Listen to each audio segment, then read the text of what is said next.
Revelation 2575. From the 5th of December 1942. Time and space law in eternity.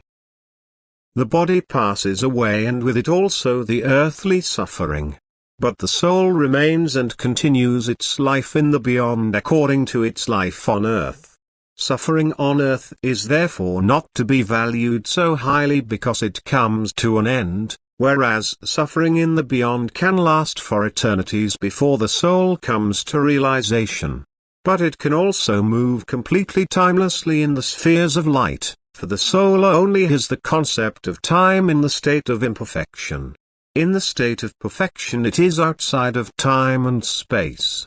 The concept of time is therefore the measure of the soul's maturity. As long as it still feels dependent on time and space, it has not yet reached its goal. It has not yet entered the spheres of light in which every concept of time and space disappears. For the world this is incomprehensible because it is still completely subject to the law of time and space. In eternity, however, the latter is excluded, and it is an inconceivably blissful state to be able to dwell everywhere and to know about everything that was, that is and that will still be. This freedom of the spirit constitutes its state of bliss, for the soul can move where and when it wants without ever being limited in time or space. On the other hand, the immature soul is still bound to time and space, depending on the degree of its imperfection. It is certainly no longer physically hindered and can stay where it wants, but it is still bound to a certain environment through its earthly desire. Thus it puts this fetter on itself because it does not know the free state and therefore strives for it too little. Time and space always mean a certain limitation and therefore cannot correspond to perfection.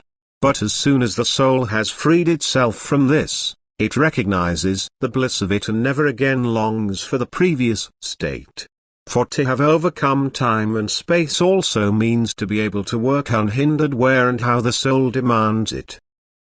It is no longer bound to time and space. It has freed itself from the laws which God gave to the imperfect being, consequently it has come close to the lawgiver from eternity, it has united with him who is Lord over time and space, and consequently it likewise controls the whole universe, that is, it can dwell wherever it wants, and this at any time. Because the law of time and space is abolished for it as soon as it has come close to God.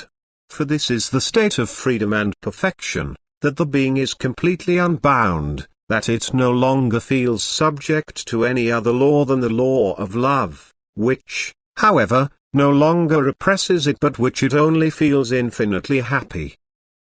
Amen.